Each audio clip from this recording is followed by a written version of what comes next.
நியாயாதிபதிகளின் புத்தகம் 21 அதிகாரம். இஸ்ரவேலர் மிஸ்பாவிலே இருக்கும்போது நம்மில் ஒருவனும் தன் குமாரத்தியை பென்யமீனருக்கு விவாகம் பண்ணி கொடுப்பதில்லை என்று ஆணையிட்டு இருந்தார்கள். ஆகையால் ஜனங்கள் தேவனுடைய வீட்டுக்கு போய் அங்கே தேவ சந்நிதியில் சாயங்காலம் மட்டும் இருந்து சத்தமிட்டு மிகவும் அழுது, இஸ்ரவேலின் தேவனாகிய கர்த்தாவே, இன்று இஸ்ரவேலில் ஒரு கோத்திரம் குறைந்து போகத்தக்கதாக இஸ்ரவேலில் இந்த காரியம் நேரிட்டது என்ன என்றார்கள். மறுநாளிலே ஜனங்கள் காலமே எழுந்திருந்து அங்கே ஒரு பலிபீடத்தை கட்டி சர்வாங்க தகன பலிகளையும் சமாதான பலிகளையும் செலுத்தினார்கள். கர்த்தருடைய சந்நிதியில் மிஸ்பாவுக்கு வராதவன் நிச்சயமாய் கொலை செய்யப்பட கடவன் என்று அவர்கள் பெரிய ஆணையிட்டிருந்தபடியால் இஸ்ரவேல் புத்திரர் கர்த்தருடைய சந்நிதியில் சபை கூடின போது இஸ்ரவேலுடைய எல்லா கோத்திரங்களிலுமிருந்து வராதே போனவர்கள் யார் என்று விசாரித்தார்கள். இஸ்ரவேல் புத்திரர் தங்கள் சகோதரராகிய பென்யமீனரை நினைத்து மனஸ்தாபப்பட்டு, இன்று இஸ்ரவேலில் ஒரு கோத்திரம் அறுப்புண்டு போயிற்று. மீந்திருப்பவர்களுக்கு மனைவிகள் கிடைக்கும்படி நாம் அவர்களுக்காக என்ன செய்யலாம்? நம்முடைய குமாரத்திகளில் ஒருத்தியையும் அவர்களுக்கு கொடுப்பதில்லை என்று நாம் கர்த்தர் மேல் ஆணையிட்டு கொண்டோமே. இஸ்ரவேலின் கோத்திரங்களில் மிஸ்பாவிலே கர்த்தருடைய சந்நிதியில் வராதே போன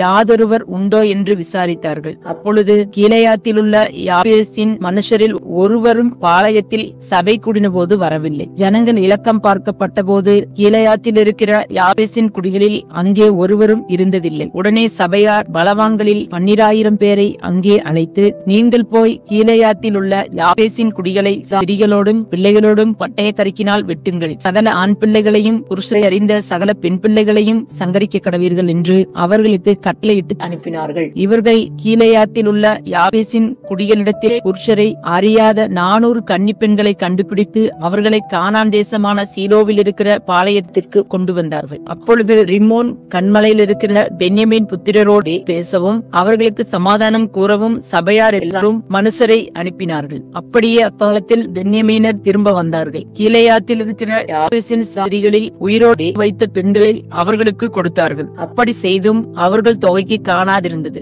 இஸ்ரவேல் கோத்திரங்களிலே கர்த்தர் ஒரு பிளப்பை உண்டாக்கினார் என்று ஜனங்கள் பென்யமீனருக்காக மனஸ்தாபப்பட்டார்கள். பென்யமீன் கோத்திர ஸ்திரீகள் அழிந்தபடியினாலே மீதியான மற்ற பேர்களுக்கும் மனைவிகள் கிடைக்கும்படி என்ன செய்யலாம் என்று சபையின் மூப்பரானவர்கள் கேட்டு, இஸ்ரவேலில் ஒரு கோத்திரம் நிர்மூலமாகாதபடி தப்பினவர்களுடைய சுதந்திரம் பென்யமீனுக்கு இருக்க வேண்டுமே, நாமோ நம்முடைய குமாரத்திகளில் அவர்களுக்கு பெண் கொடுக்க கூடாது. பென்யமீனருக்கு பெண் கொடுக்கிறவன் சபிக்கப்பட்டவன் என்று இஸ்ரவேல் புத்திரர் ஆணையிட்டார்களே என்றார்கள். பின்னும் இதோ பெத்தேலுக்கு வடக்கே, பெத்தேலிலிருந்து சீகேமுக்கு போகிற பாதைக்கு கிழக்காகவும் தெற்காகவும் இருக்கிற சீலோவிலே வருஷந்தோறும் கர்த்தருக்கு பண்டிகை கொண்டாடப்படுகிறதே என்று சொல்லி அவர்கள் பென்யமீன் புத்திரரை நோக்கி, நீங்கள் போய் திராட்சை தோட்டங்களை பதிவிருந்து சீலோவின் குமாரத்திகள் கீதவாதியோடு நடனம் பண்ணுகிறவர்களாய் புறப்பட்டு வருகிறதை நீங்கள் காணும் போது திராட்சை தோட்டங்களிலிருந்து புறப்பட்டு உங்களில் அவரவர் சீலோவின் குமாரத்திகளில் ஒவ்வொரு பெண்ணை பிடித்து பென்யமீன் தேசத்திற்கு கொண்டு போங்கள்.